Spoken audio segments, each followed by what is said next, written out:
happen here in the first quarter. Suffocating at times.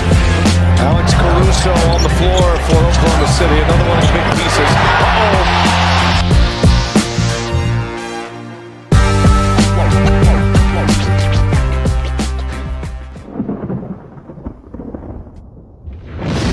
We're just doing an easy little review of the recap over the OKC versus the Bucks game. This shouldn't be too in-depth here. I mean, we'll just kind of dive right into it. Started off good win. In those types of games, you just don't want to do anything that can, like hurt yourself. So, like injuries, starting slow, shooting poorly, but there was none of that. Shai pretty much set the tone in the first half, and that was that. I don't really have much to say. Good win. Yeah, no, for sure. The way I kind of looked at it was like, I mean, this isn't like any sort of like concerning game, obviously. Like, we know what's going to happen. But at the same time, I don't think it's one of those games that you can just completely discredit. Like, oh, they won. Like, we looked good. I mean, our role players looked good. Like, that's not something to underestimate. Like, it was nice to see our guys get to their spots and knock down shots, especially Ooze. Ooze played very, very well. I mean, it's just nice seeing those guys get a lot of big plays regardless of the talent, But I also was loving the J-Will energy tonight, man. J-Will was just getting into it. Those 2 blocks, he was yelling after both of them, man. It's just a fun, simple game, He's the glue guy. He's the perfect glue guy. Yeah, he is, for sure. He's like the new age Nick Collison type of vibe, where if he's riding the bench, he doesn't care. If he comes in, he's providing the great energy that we need. Mm-hmm. Thunder improved to 39-3, 15-0, and 15-0 at home when Holmgren, Hartenstein play. 17-1 versus the East, 1-0 versus the Bucks with a 29-point differential. Of course, we lost them pretty big in the NBA Cup. That didn't hold up for us. And then we're playing against the Suns next game, against Kevin Durant, or possibly no Kevin Durant. Possibly Jimmy Butler as well, so we'll see. Yeah, if they're really forcing it. I don't really care who's playing for Phoenix. They got no matchup for us. I would hope that Dub's back by then, though. Yeah, for sure. Yeah, and another point that I wanted to make real quick was the Rockets lost tonight, so we're holding a 7-game lead. Memphis is in the 2 spot. We're comfortably holding this 1 seed, without Chet, and he should be returning here probably in the next 3 weeks. Yeah, for sure. I mean, obvious statement watching Shai get to his spots tonight. Obviously, he cooked, but just to point it out for the people who are going to try to, keep destroying the concept. Only 2 free throws, 34 points, made it easy. I mean, oh, you know what they're going to say now? They're going to say that 22 minutes. Nobody. Yeah, 22 minutes. Points in the first quarter. Yeah, that was insane. That was crazy. Yeah, no, he was feeling it tonight, and also really nice to see Wiggins come out hot. I mean, just playing his game, man. That dude has a disgusting spin move, man. When he pulls out that spin move, it's crazy. His signature. It's crazy. That spin move is his signature move right there. Really, really good bounce back game for Isaiah Joe too from the 3-point line. Yes. Listen, I'm not really putting much into this game, like I said already, but it's good to see a bounce back from Isaiah. Aaron Wiggins continuing where he left off. Shai doing his thing. Lou played well. He was shooting early. Kind of everything faded towards the end of the game. Hartenstein kept his his hustle up, his rebounds, his defense. So, listen, when it's a game like this and there's literally nothing to complain about, that's a good thing because games like this, I try to find something. There is one thing. No. There is one No. No. I also wanted to give a quick shout out to Ousmane Dieng. He gave us 16 points, 2 for 2 on the 3-point line. And another big thing to point out for him is he's constantly being brought up and brought down from the G League, and he's just put his head down, worked the past couple of years, even with all this trade talk. It feels like every February he steps up his game right around trade talk as well. Yeah. But I'm glad he had a great game. It was actually dropped 21 for us tonight. Yeah, he did. He had 21 and 3 from 3, or 3 for 5 from 3 with 8 boards. Oh, One sorry. thing that no, you're good. One thing that gets me, especially with that, I'm just really looking forward to seeing. I mean, it's nice to see him play this way, but can he keep up some sort of efficient play? I mean, obviously he doesn't need to score 21. That's unrealistic. But he is this player who I saw the vision when we took him. Like the vision was so clear. He was this project. He was raw. There was potential. Yeah, exactly. Like it was there. Like it makes sense. I just don't think we've seen enough out of this project to show that it's succeeding. So like at some point, that's got to start becoming clear. Like at some point, he's either got to start excelling, or I don't know. I don't know if he'll stay on the roster no matter how much the fans like him. Well, a game like this kind of improves trade stock too. So, true. I mean, I just hope. Yeah, I just hope he can put together a good end of the season with his minutes given, just consistent minutes, just proving that he has improved. I mean, if not, then that's all right. We kind of missed on that one, but he's got potential. Like he's not just a bad player. Like there's potential there. I just hope he continues to. After this game, I hope this gives him some motivation to capitalize on that for sure. I wanted to highlight Isaiah Joe and Aaron Wiggins. I think after the Kings game, we were talking about how we don't need them to go for 40, but just a 15 around that. And they both got 13, 18 points respectively. 66%, 55%. That's all we need. I mean, Isaiah Joe 5 threes off the bench is awesome. So if they stay like this, keep doing what they're doing, then we're so good. Right. Yeah, that's a great point. Just going to continue with the Ousmane. Yeah, go ahead. However you say it. Obviously, you can't take much away because we're playing the Bucks C team. But his ability to respond on his shooting is what stuck out to me. He'll go down and airball a 3 or miss one pretty bad, but then he'll come back down the court and he'll drill one. That shows hope to me, especially because he's a project player.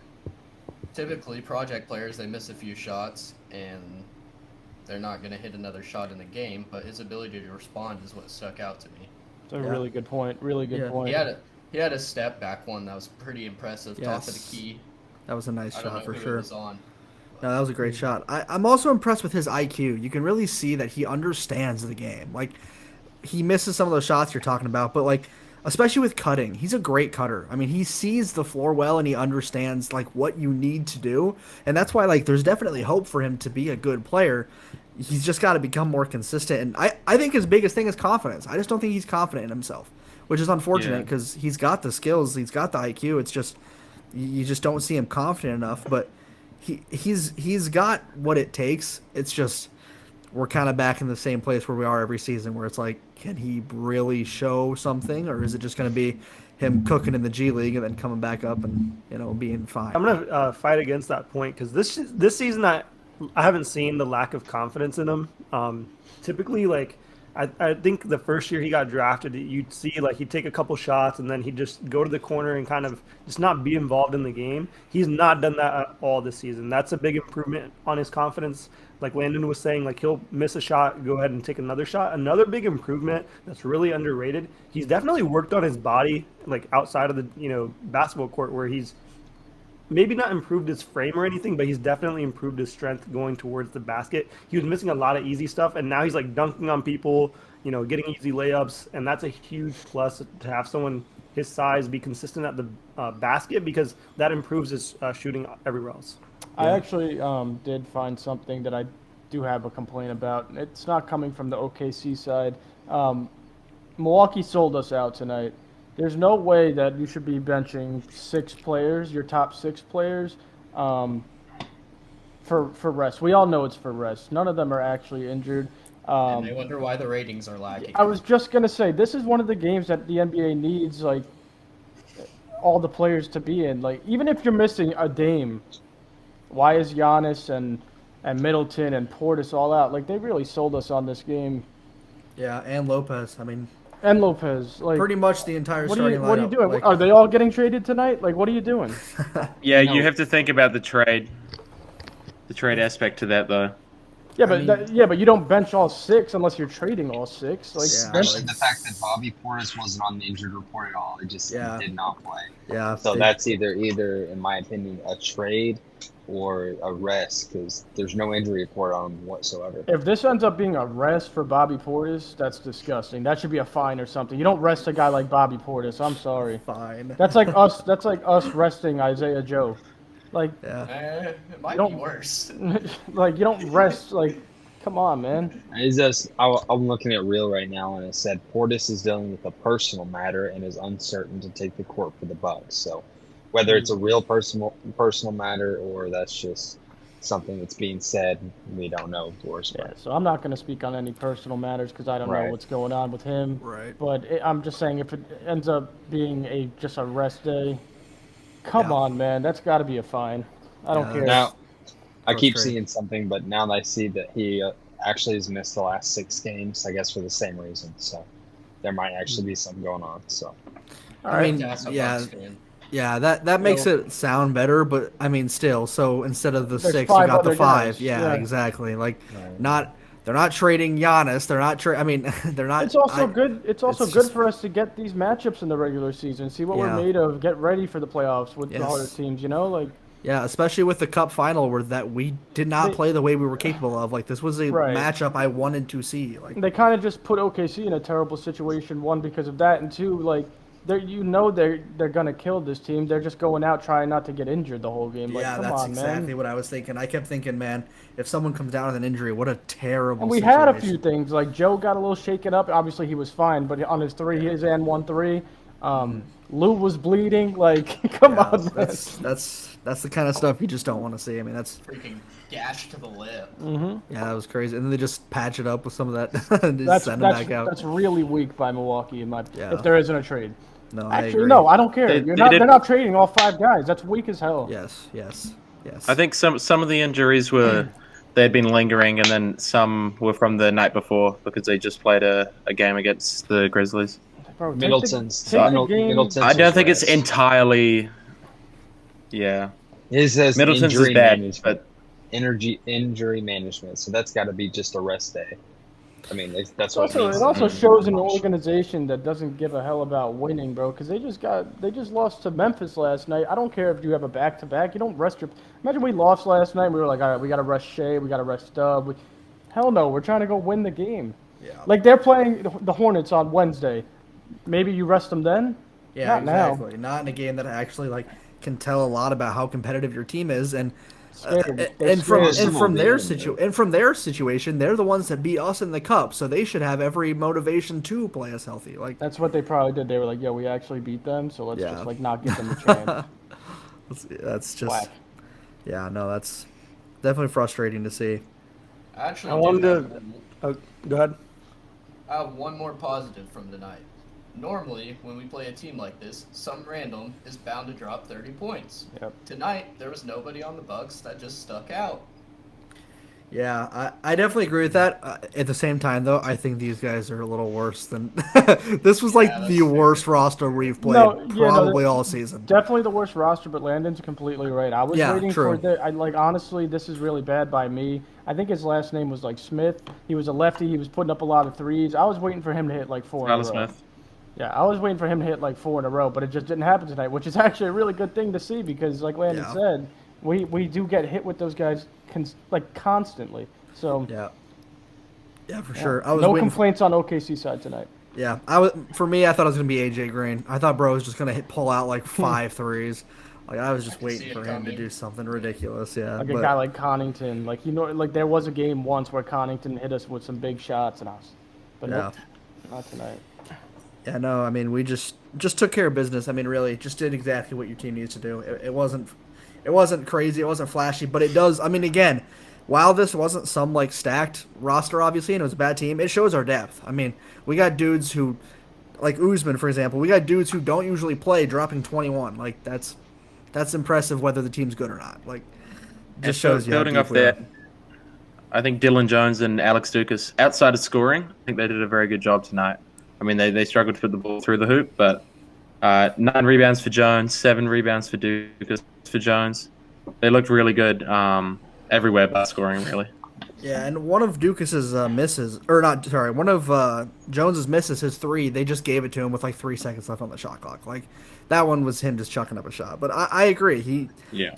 I like watching Jones play. I don't know. It'll be interesting to see if he can develop, but I think he held his own tonight pretty well all around. I don't know if it was just me. I think they've been working with Jones a lot, the staff, because he looks a lot more in shape than what he did in last few months. I don't know if you guys noticed, but he actually looked pretty good out there tonight.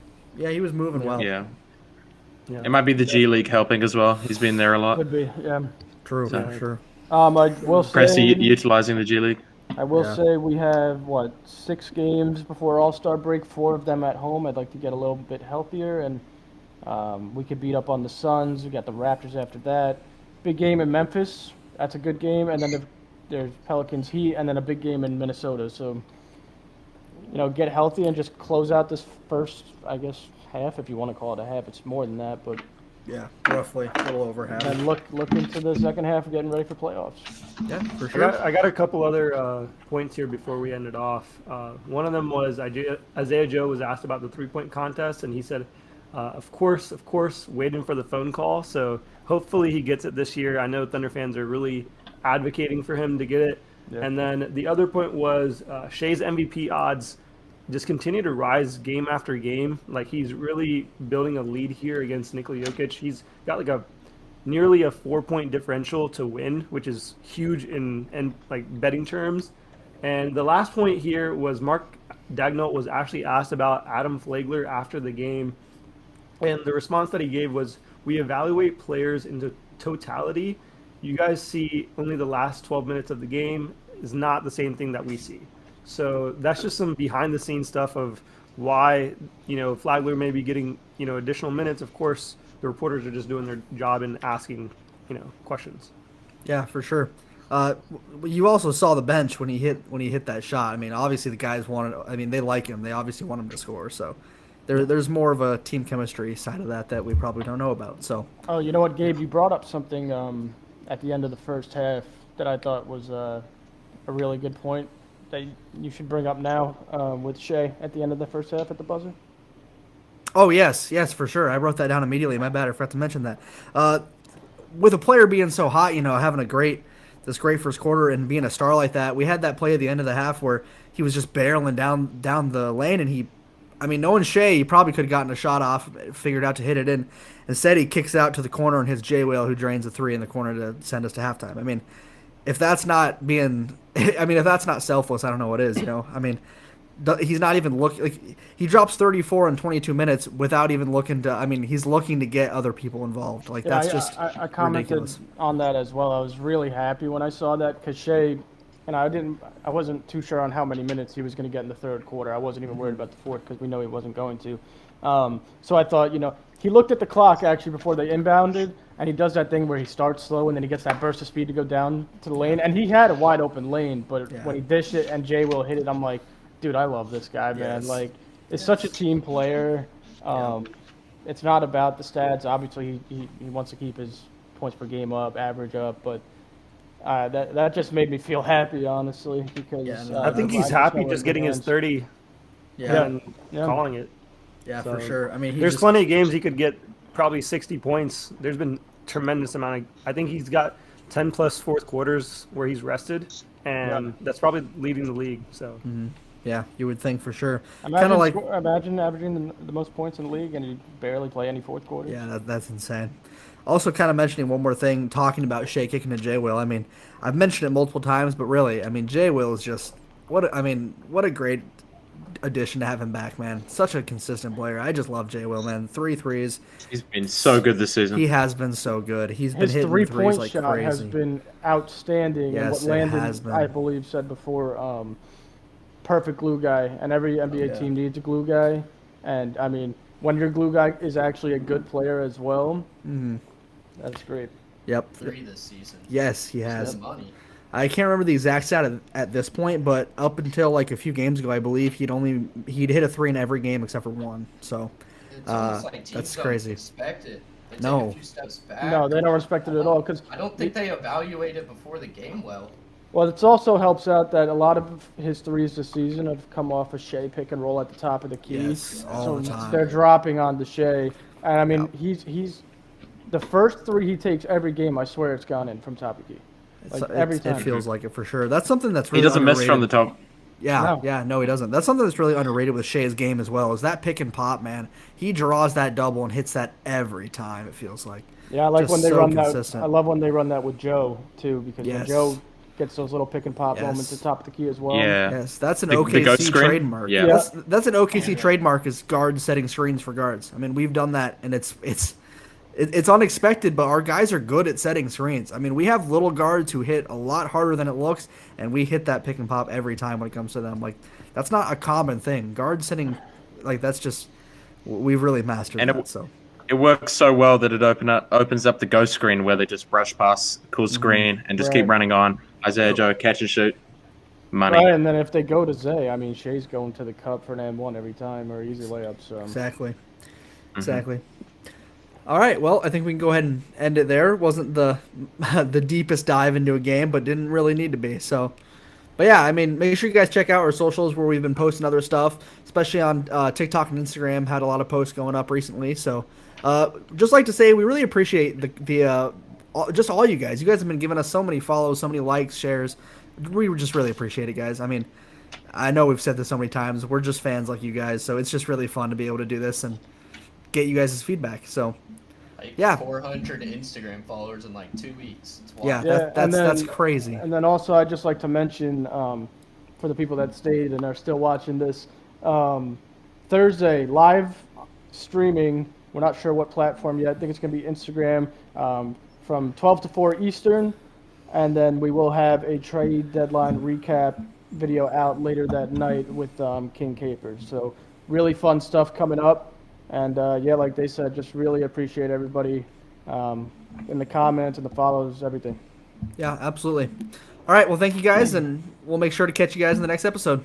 And thunder up, baby. Let's go.